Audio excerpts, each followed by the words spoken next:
नमस्कार। कांग्रेस की मुश्किलें थमने का नाम नहीं ले रही है। कांग्रेस कोई भी फैसला लेती है, कोई भी कदम कांग्रेस द्वारा उठाया जाता है तो पार्टी के अंदर एक अंतर कलह कहीं ना कहीं सामने निकल कर आ ही जाता है। सबसे बड़ी बात अब ये है कि जिस एक राज्यसभा सीट के लिए लगातार कशमकश कांग्रेस के अंदर चल रही थी, अब वो कहीं ना कहीं नीरज डांगी के नाम के ऐलान के बाद से उभरती हुई या फिर ये कहे पार्टी लाइन से बाहर आती दिखाई दे रही है। हमने देखा किस प्रकार से चीजें ठीक करने के लिए कांग्रेस आलाकमान ने नीरज डांगी का जो कार्यकाल था उसे रिपीट किया राज्यसभा में।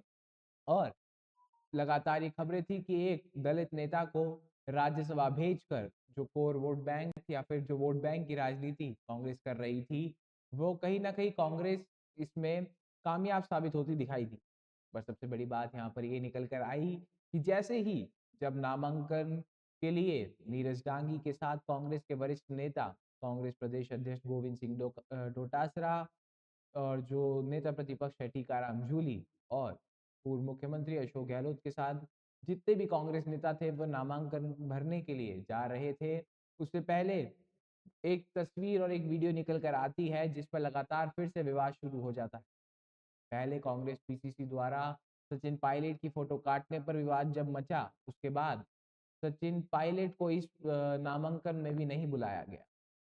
तो क्या सचिन पायलट को राजस्थान की राजनीति से दूर रखने का प्रयास लगातार राजस्थान में हो रहा है कि कांग्रेस आलाकमान कर रहा है? क्या कांग्रेस आलाकमान सचिन पायलट को दिल्ली में रखना चाहता है? बहुत सी बातें निकल कर आ रही है। वहीं हमने एक और चीज भी देखी कि जब गोविंद सिंह डोटासरा ने माला पहनाकर उनको शुभकामनाएं दी, उसके बाद टीकाराम जूली का मौका आता है और वह अशोक गहलोत को आगे करते हैं। पर अशोक गहलोत उन्हें कहते हैं कि पहले आप पहनाइए फिर मैं पहनाऊंगा।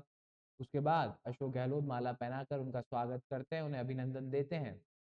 पर यहाँ पर एक बात ये निकल कर आती है कि वहां मौजूद कोई भी नेता एक तरीके से जो लगातार सोशल मीडिया पर कांग्रेस इस वीडियो को लेकर ट्रोल हो रही है कि वहां मौजूद कोई भी नेता खुश नजर नहीं आ रहा। लगातार ये कमेंट सेक्शन में बथेरों कमेंट कांग्रेस को किए जा रहे हैं। सोशल मीडिया पर फिर से कांग्रेस गिरती हुई दिखाई दे रही है कि किसी ने ताली भी नहीं बजाई है।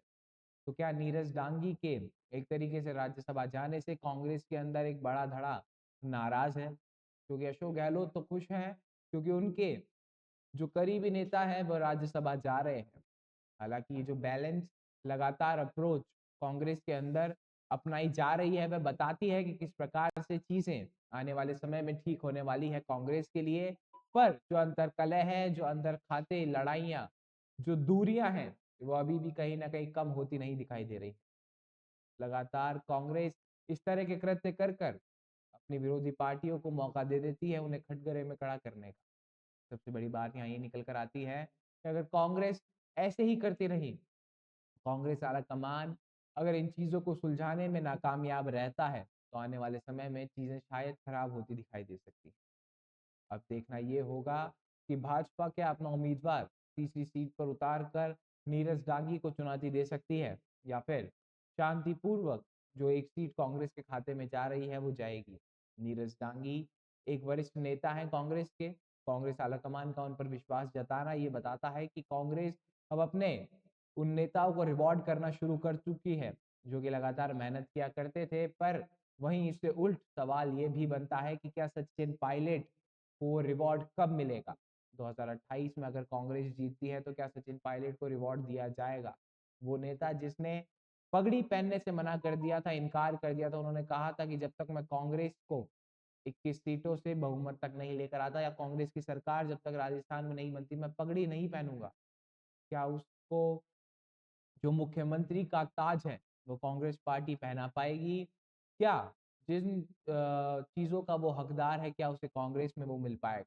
लगातार उनके समर्थक ये सवाल पूछ रहे हैं। सबसे बड़ी बात यहाँ ये निकल कर आती है कि क्या अशोक गहलोत अभी भी जो खुद की चाह है वो कर्नाटका मॉडल पर खुद की जो आस है या फिर ये कहें कुर्सी की लालसा है उसे छोड़कर सचिन पायलट या और कोई भी नेता जो राजस्थान में कांग्रेस के लिए काम कर रहा है उन्हें मौका देंगे? क्योंकि हमें नारा नहीं भूलना चाहिए कि चौथी बार गहलोत सरकार वरना भजन लाल बरकरार। जो कांग्रेस के अंदर ये सारे समीकरण चल रहे हैं, इनमें क्या होगा, क्या कांग्रेस इन सबसे निजात पा पाएगी, ये तो आने वाला समय ही बताएगा।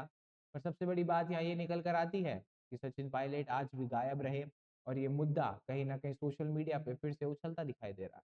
इस बारे में आप क्या मानते हैं? आपके क्या विचार हैं? आपकी क्या राय है? हमें ज़रूर बताएँ। ऐसी और खबरों के लिए, ऐसी और जानकारियों के लिए बने रहें हमारे साथ। तब तक के लिए धन्यवाद।